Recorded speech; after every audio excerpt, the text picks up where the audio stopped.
I'm sorry. That's okay. I thought you were chewing, so I figured I'd wait. Mini Meeples Unplugged. Hi, I'm Jerry. And I'm Mom. And welcome back to Mini Meeples Unplugged. So today we are looking at the game Witchdom. Witchdom.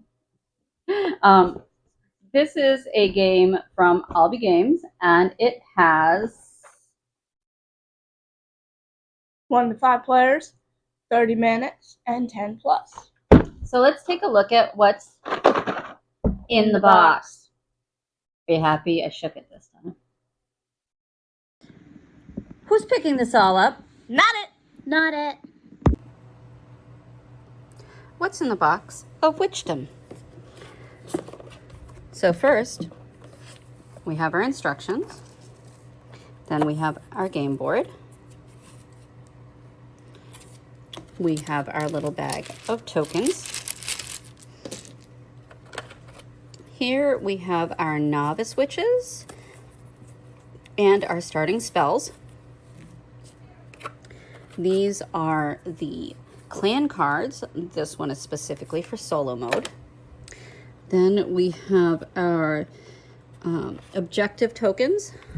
These ones specifically are for solo, and then we have the ones over here that are for multiplayer games. And they are double-sided so that you can have easy and harder objectives.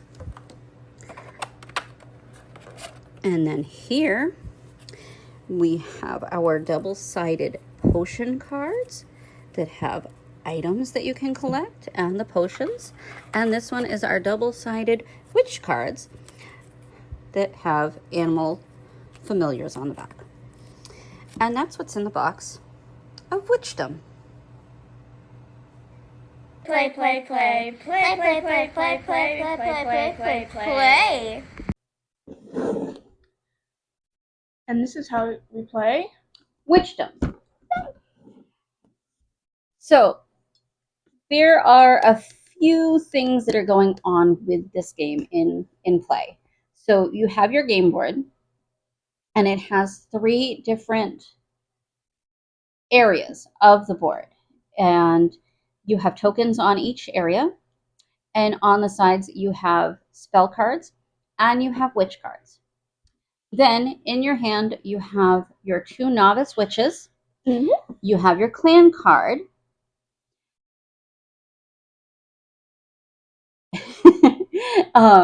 And that's how you start the game. So you will first take one of your witches, and they have numbers on the side. So you play that, and the numbers will correspond with one of the areas of the game board.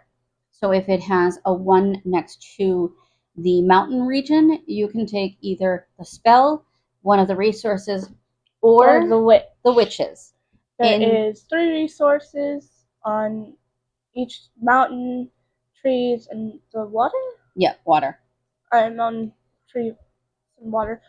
You have 1 to 3 on each of those. Yeah. So, you'll take the resources and you bring them over, and if it is a witch, you put it in your hand. If it is a spell, you can put it off to the side, and the resources you just kind of collect, and you will look at your spells to see what you need and sort of line them up. So during the play, again, you're taking one of the resources, you're playing witches. That is your active witch, whichever witch you play. And throughout the game, you're going to be collecting the resources that match the spells that you need, and you have to match the banners. Each card has a different color, and you have to make a spell, you have to use that corresponding color of a witch card. Yes. Some spells will have items. Some will have multicolored banners, especially the witches, because let's say I have a red witch that has a blue and a red banner on it. It could be used for a blue spell or a red spell. Yes. So you will, again, collect the resources that correspond with that. If you have items, the back of the spell cards are items, so you can choose to use the spell card as the item. And once you have completed all of these, you can then add the witch to your clan. And by doing that, you give back the resources that you've used. The spell and the witch card will go above your clan card, or I think in the instructions it says to the left, but our table is not that big. And you will then, if you have used any items, those become permanent items to your clan that can be used for future spells. Or points. Well, that's the end. Points are at the end. The spells, the items can be used as permanent. Permanent items for the spells in your clan. So you just go forth with that same process until either the witch deck or the spell deck are empty, or the 5 objective cards at the bottom of the game board have been met by all players. Yes. And then once you have done one of those items, you will then count up the points on the spell and the witch cards that have been completed, meaning you've put the witch in your clan and that spell has been used. You will count up any of the items that have been made permanent items in your clan, and there is a scoring point for that. And then if you have gained any objective cards, those will have a scoring as well. And whoever gets the most points wins.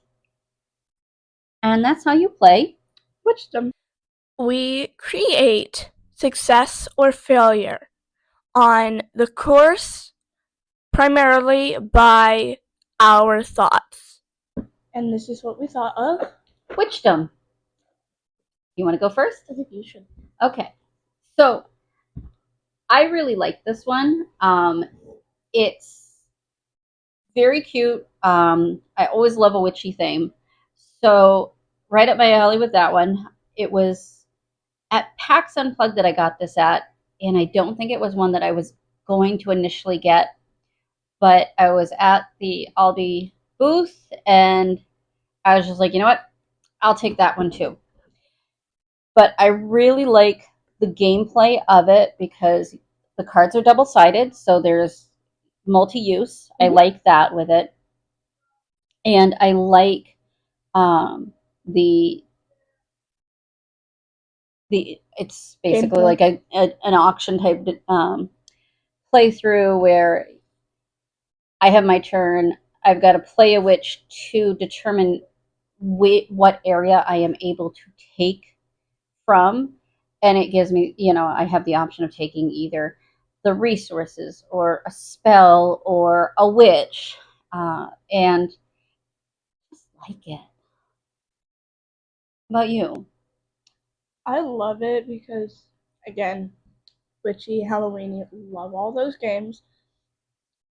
Do love how they're double-sided. And it's like you have to play a witch, and that witch is basically like an active witch. So if you want to do a spell, let's say it's a red banner spell with a red witch, you can basically cast a spell there. Yeah. And that's a good point too, is like the witches have different colors and the spells have different colors. So you can't just make a spell with any witch. You have to have the corresponding banners on both the spell and the witch to be able to do it. Unless if it's the rainbow witch. Unless it's the rainbow witch. Which also is known as the purple witch. The purple witch. So, that gives a little bit of difficulty to it because you're looking at it and you're like, I have everything for this, but then you realize you don't have the witch. And if you've already played the witch to use resources and you're on another witch already, you can't go back and use that witch. You have to wait till you rest, take all of your witch cards back, then play that red witch, and then you have to wait. So it's going to be about 2 turns before you can actually make that combo, which again is a little bit of strategy. And I will say, like, when it was Jay's turn, I didn't really feel the downtime when I'm waiting for her to do the thing, because I'm watching what she's taking. I'm kind of looking at her cards to see what she has and what she's working on. And then I'm looking at my cards to see what I have. And then there's also the objectives that you're trying to work towards that will give you more points at the end.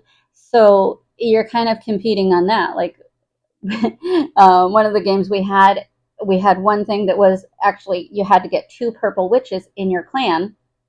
I got all of them. She got every objective in one game. But, so, and the purple witch is a little harder to get because that's a little more specific. So it was literally, we both had a purple witch and we had to get another purple witch in our clan. Yeah, so she had to combine a witch and a potion to make it a clan and to get it into the clan, and I still didn't have a witch, so it was. I mean, you had one purple witch, right? But I didn't have another one in my hand that I could make the pair that I needed. Working on making a pair. So yeah, it was. It's very good. Not like I said, the downtime when it's not your turn is not like you're just kind of sitting there waiting, twiddling your thumbs, because you are looking at what you have in front of you and what the other players are working towards themselves to try to figure out how can I stop them, how can I move forward, and making sure you have everything. So I really like it. I will say it's a 10 plus, and I think that's pretty accurate. I don't know if I would go any lower than that for an age group. And the 30-minute playtime is about average. It could be a little longer because you either have to get all the objectives or you're running out of one of the decks of cards. So if you're kind of working on that, that could be a little longer to get through the cards. But other than that, I really like this game. I do too. I see us playing this a lot. Oh, and it's technically a win-win for both of us because on the practice round, you won with 100 and something. Yeah, and that's, the points. And on the round we recorded, which was this round, I won with 82. Yeah. So I'd say it's a win-win for both of us.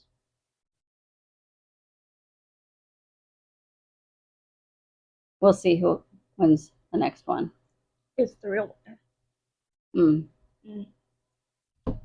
So, if you've ever played Witchdom, we'd love to hear what you think. And what your thoughts about it is. And what your thoughts are. So give us a comment below. Like. And subscribe. Subscribe, please.